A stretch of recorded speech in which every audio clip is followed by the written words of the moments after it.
प्रकार पीयूष गोयल, प्रधानमंत्री श्री नरेंद्र मोदी से लेकर पीयूष गोयल तक छत्तीसगढ़ में झूठ की खेती करना चाहते हैं। छत्तीसगढ़ की जनता इनके झूठ को बेहतर ढंग से समझती है। एक तो 86 लाख मीट्रिक टन की बात करके उसको घटा के 61 लाख करते हैं, 3.5 लाख गठान बारदाने की घटा के उसको 2.5 लाख करीब करते हैं। नमस्कार, आप देख रहे हैं iView न्यूज़। मैं हूं शमीम अख्तर। आपने अक्सर सुना होगा कि अगर किसी काम को अंजाम तक पहुंचाना हो तो उस काम को अंजाम तक पहुंचाने के लिए एड़ी चोटी का जोर लगा दो। पर बीजेपी किसी काम को अंजाम तक पहुंचाने में एड़ी चोटी का जोर लगाने के बजाय ईडी चोटी का जोर लगाकर झूठ का सहारा लेती है। यह आरोप छत्तीसगढ़ कांग्रेस ने बीजेपी के शीर्ष नेताओं पर लगाते हुए कहा है कि भाजपा के शीर्ष नेता प्रधानमंत्री मोदी जी, जेपी नड्डा, केंद्रीय मंत्री पीयूष गोयल और गोवा के मुख्यमंत्री प्रमोद सावंत ये सभी छत्तीसगढ़ में आकर छत्तीसगढ़ सरकार पर झूठे आरोप लगा रहे हैं कि छत्तीसगढ़ राज्य वितरण प्रणाली में 65,701 मैट्रिक टन चावल की कमी पाई गई है। इसके अलावा भी कई आरोप भाजपा के शीर्ष नेताओं ने छत्तीसगढ़ कांग्रेस सरकार पर लगाई है। छत्तीसगढ़ कांग्रेस सरकार ने कहा है कि भाजपा के केंद्रीय मंत्री यहां आकर केवल झूठ बोलकर तथ्यहीन आरोप लगाकर छत्तीसगढ़ सरकार की छवि को खराब करने के लिए एक सोची समझी साजिश कर रहे हैं, जिसकी सच्चाई से कोसों दूर तक कोई लेना देना नहीं है। भाजपा के इन सभी आरोपों पर छत्तीसगढ़ सरकार ने प्रेस कॉन्फ्रेंस करके तथ्यों के साथ इन आरोपों को खारिज करते हुए कहा है। मित्रों, इन दोनों भारतीय जनता पार्टी के नेताओं में झूठ बोलने की होड़ लगी हुई है। तथ्य नहीं, आंकड़े नहीं, कोई फैक्ट नहीं, जुबानी आरोप लगाकर प्रधानमंत्री से लेकर केंद्रीय मंत्री तक छत्तीसगढ़ आते हैं, जुबानी आरोप लगाते हैं और उसके बाद निकल जाते हैं। इन दोनों भारतीय जनता पार्टी के जितने भी नेता आ रहे हैं, सब के सब सिर्फ झूठ की खेती करना चाह रहे हैं। पहले ईडी को भेजा, आईटी को भेजा, इसके माध्यम से राज्य सरकार की छवि खराब करने की कोशिश की। जब इसमें सफल नहीं हुए, उल्टे भारतीय जनता पार्टी की छवि जनमानस में खराब हुई कि ईडी और सीबीआई, ईडी और आईटी को भेज के छत्तीसगढ़ की जन कल्याणकारी सरकार को परेशान करने का काम किया जा रहा है। तो अब प्रधानमंत्री से लेकर केंद्रीय मंत्री और भारतीय जनता पार्टी का केंद्रीय नेतृत्व छत्तीसगढ़ में आके गलत बयानी कर रहा है, झूठ बोल रहा है, तथ्यहीन आरोप लगा रहा है। पहले प्रधानमंत्री झूठ बोलते हैं, उसके बाद जेपी नड्डा आते हैं, वो झूठ बोलते हैं, उसके बाद पीयूष गोयल आते हैं, राज्य की खाद्य वितरण प्रणाली पे सवाल खड़ा करके झूठ बोल के जाते हैं। और आज गोवा के मुख्यमंत्री प्रमोद सावंत आए और आते ही बेसिर पैर और तथ्यहीन बातें करके गए। नरेंद्र मोदी, प्रमोद सावंत और जेपी नड्डा तीनों ने सनातन धर्म के बारे में बड़ी बड़ी बातें की और सनातन धर्म पे संकट पैदा हो गया है, इस प्रकार की बातें छत्तीसगढ़ में आके की। भारतीय जनता पार्टी को आत्मावलोकन करना चाहिए। जो प्रमोद सावंत छत्तीसगढ़ में आके सनातन की बात कर रहे थे, उन्हीं प्रमोद सावंत की गोवा की सरकार ने 3 बड़े बड़े ऐतिहासिक मंदिरों को गोवा में तोड़ा, जिसके कारण गोवा बंद की भी स्थिति बनी। वो प्रमोद सावंत छत्तीसगढ़ में आके भूपेश बघेल को सनातन धर्म की शिक्षा दे रहे थे। उस भूपेश बघेल को जिन्होंने माता कौशल्या के मंदिर का जीर्णोद्धार कराया, उन भूपेश बघेल को 15 साल तक जो भारतीय जनता पार्टी छत्तीसगढ़ में भगवान राम के वनगमन पथ को भुला बैठी थी, उस भगवान राम के वनगमन पथ को संवर्धित करने का काम 2000 किलोमीटर से अधिक भूपेश बघेल जी ने किया। 5-5 जगह भव्य विशाल भगवान राम की प्रतिमा स्थापित करवाने का काम भूपेश बघेल जी की सरकार ने किया। यही नहीं, छत्तीसगढ़ के सभी नगर निकायों में, चाहे नगर निगम हो, नगर पंचायत हो या नगर पालिका हो, हर जगह कृष्ण कुंड की स्थापना भूपेश बघेल ने की। तो भगवान राम, भगवान कृष्ण, माता कौशल्या का काम करने वाले श्री भूपेश बघेल को सनातन धर्म की शिक्षा देने आए थे प्रमोद सावंत, नरेंद्र मोदी और जेपी नड्डा। भारतीय जनता पार्टी यह जान ले कि भूपेश बघेल से बड़ा सनातनी भारतीय जनता पार्टी में कोई नहीं है। प्रमोद सावंत महिलाओं के बारे में बड़ी बड़ी बातें करके गए कि गोवा में महिलाओं को 1500 रुपये मिलता है, जबकि गोवा में जो दावा करके गए महिलाओं के 1500 रुपये की बात, पिछले 9 महीना से प्रमोद सावंत की सरकार की इस योजना का 1 रुपया भी महिलाओं को नहीं मिला है। 350 करोड़ रुपए महिलाओं के प्रमोद सावंत की सरकार रोक के बैठी हुई है। गोवा विधानसभा में कांग्रेस के विधायकों ने इस बारे में जब सवाल खड़ा किया, हंगामा मचाया, विधानसभा बाधित हुई, तो इन्होंने वादा किया है कि गणेश चतुर्थी के पहले पैसा दे देंगे, लेकिन आज दिनांक तक उन महिलाओं का 9 महीने से रुका हुआ पैसा नहीं दिए। जो गोवा आबादी के अनुपात में बलात्कार में देश में अग्रणी राज्य है, उस गोवा के मुख्यमंत्री छत्तीसगढ़ में, जहां पे स्व सहायता समूह के नाम पे महिलाएं स्वरोजगार प्राप्त कर रही हैं, उस छत्तीसगढ़ में जो देश में सबसे ज्यादा महिलाओं के लिए सुरक्षित राज्य है, उस छत्तीसगढ़ में जहां पे रमन राज के बाद महिलाओं के प्रति अपराधों में 68% की कमी हुई है, उसको सीख देने आए थे प्रमोद सावंत। प्रधानमंत्री ने G20 के बारे में यहां पे दावा किया कि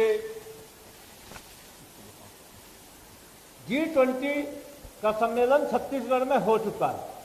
प्रधानमंत्री की इस गलत बयानी को छुपाने के लिए press information bureau of India PIB ने अपने ट्वीट में यह दावा किया कि इंडियन नेशनल कांग्रेस गलत बयानी कर रही, प्रधानमंत्री जी सही बोल रहे थे। काश प्रधानमंत्री जी सही बोले होते। छत्तीसगढ़ में G20 का सम्मेलन 18 और 19 सितंबर को होगा।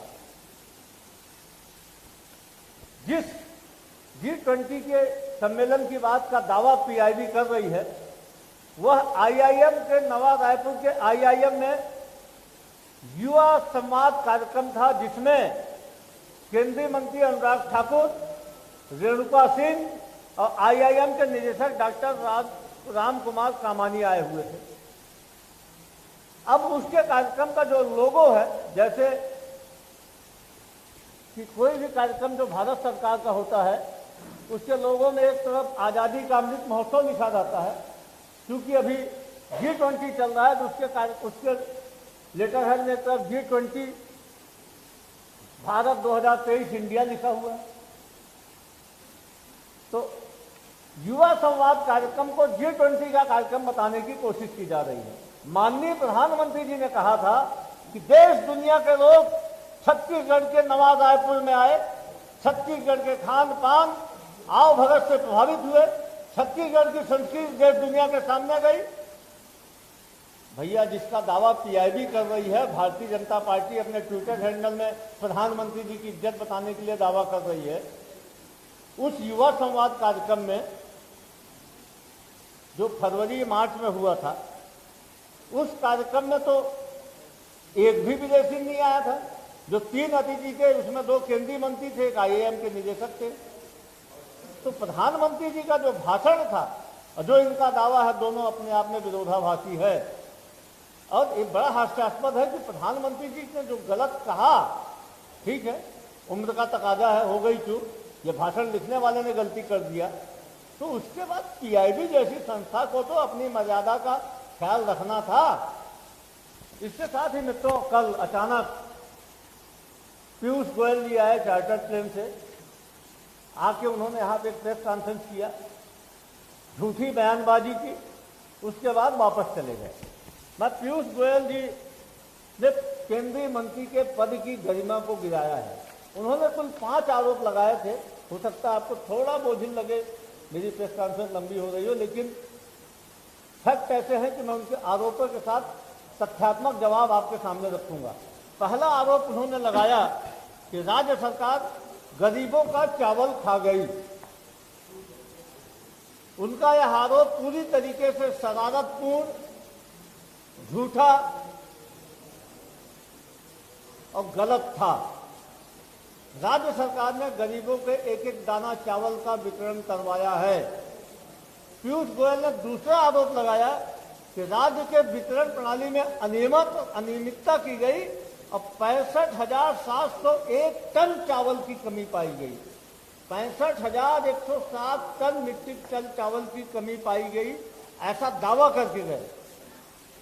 और उन्होंने यह भी दावा किया कि केंद्रीय खाद्य टीम आई थी, उसने इस संबंध में एक एडवाइजरी भी जारी किया, जबकि हकीकत यह है कि केंद्रीय जांच टीम आई थी, उसने सारे वह तथ्यों को देखा और देखने के बाद उसने राज्य सरकार को आज दिनांक तक चावल की कमी के संबंध में कोई भी पत्र नहीं जारी किया, कोई भी सिंगल लाइन का पत्र नहीं जारी किया कि इतने चावल की कमी हुई है। जो खाद्य की टीम आई थी, जिसके संबंध में उन्होंने कहा था, जो खाद्य टीम आई थी, कि राशन वितरण प्रणाली की दुकानों में कुछ कमियां पाई गई है, उसको दुरुस्त कर लिया जाए। राज्य सरकार ने उनके एडवाइजरी के हिसाब से उन कमियों को दुरुस्त किया। कुछ राशन दुकानें जहां गड़बड़ी थी उसमें FIR किया गया, 285 दुकानों के लाइसेंस निरस्त किए गए, 208 दुकानों को बंद करवा दिया गया, 22 दुकानदारों पे FIR दर्ज करवाई गई, 70,000 टन चावल की वसूली की काम भी राज्य सरकार के द्वारा किया गया। तो पीयूष गोयल चुनावी समय में सिर्फ झूठ बोलने आए थे, झूठ बोल के गए। पीयूष गोयल जी ने तीसरा आरोप लगाया कि बीते साल 107 लाख मीट्रिक टन धान खरीदने से 87 लाख टन चावल केंद्र सरकार ने लेने का MOU किया था। ये सरासर झूठा बात पीयूष गोयल की है। पिछले केंद्र सरकार ने 87 लाख टन चावल लेने का कोई MOU नहीं किया था। पिछले वर्ष केंद्र सरकार ने राज्य से 61 लाख टन चावल लेने का MOU किया था। इस चावल को 58 लाख टन चावल को 30 सितंबर तक जमा किया जाना है। तो उनके द्वारा यह आरोप भी पूरी तरीके से भ्रामक, झूठा और मनगढ़ंत था। पिछले साल गरीब कल्याण योजना में केंद्र सरकार ने छत्तीसगढ़ के राशन में कटौती किया था। राज्य सरकार ने अपनी वेलफेयर स्कीम को चालू रखते हुए 107 लाख मीट्रिक टन धान की खरीदी किया था। उससे जो चावल बना था, उस अतिशेष चावल का उपयोग राज्य सरकार ने अपने वेलफेयर स्कीम में किया।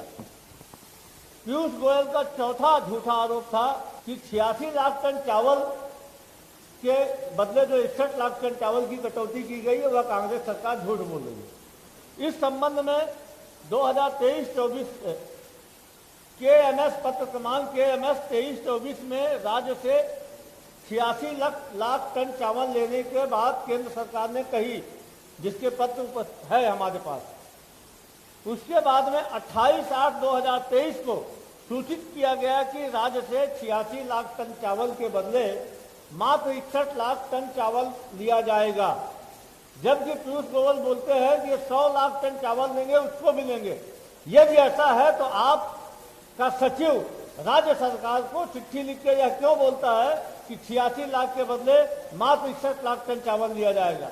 पीयूष गोयल जी, आप राजनीति करने आए थे, आप झूठ बोल रहे हैं। पीयूष गोयल जी ने एक और झूठ बोला कि केंद्र सरकार 3183 रुपये प्रति क्विंटल दर की धान खरीदती है, हर किसान को 6000 रुपये सम्मान निधि देती है। ऐसे में 2500 से अधिक तो केंद्र सरकार देती है, 6000 रुपये सालाना सम्मान निधि देते हैं और दावा करते हैं कि 2500 से ज़्यादा हम देते हैं। एक भ्रम फैलाने की कोशिश की है पीयूष गोयल जी ने। तो इस प्रकार पीयूष गोयल प्रधानमंत्री श्री नरेंद्र मोदी से लेकर पीयूष गोयल तक छत्तीसगढ़ में झूठ की खेती करना चाहते हैं। छत्तीसगढ़ की जनता इनके झूठ को बेहतर ढंग से समझती है। एक तो 86 लाख मीट्रिक टन की बात करके उसको घटा के 61 लाख करते हैं, 3.5 लाख गठान बारदाने की घटा के उसको 2.5 लाख करीब करते हैं।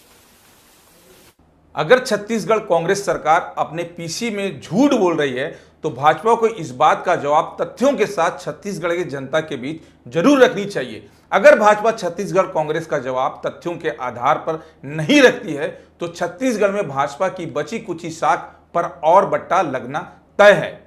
दोस्तों, खबर है कि यूपी के पूर्व मंत्री आजम खान के घर पर बीते 3 दिनों से ईडी की रेड चल रही है, जिसमें 20,000 रुपए नगद मिलने की बात बताई जा रही है। ईडी ने पूछा है कि ये 20,000 रुपए कहां से आए, तो आजम खान ने बताया है कि साहब, ये मेरे भैंस के दूध बेचे हुए पैसे हैं। दोस्तों, बेशक जांच एजेंसियों को स्वतंत्र रूप से निष्पक्ष होकर अपनी काम को करनी चाहिए, पर केवल व्यक्ति विशेष या विपक्ष दल को ही टारगेट कर किसी पार्टी विशेष के एजेंडा को फायदा पहुंचाने के लिए जांच एजेंसी का इस्तेमाल नहीं होनी चाहिए। ऐसा होता देख जांच एजेंसी की साख पर बट्टा लगना, सवाल उठना लाजिमी हो गया। बेशक हमारे देश की जनता भोली भाली जरूर है, पर मूर्ख नहीं है। दोस्तों, अगर आप स्वतंत्र पत्रकारिता देखना पसंद करते हैं और आप मेरे चैनल को सब्सक्राइब नहीं किए हैं तो सब्सक्राइब कर दें, ताकि आगे की खबरें सीधे आप तक पहुंच जाए।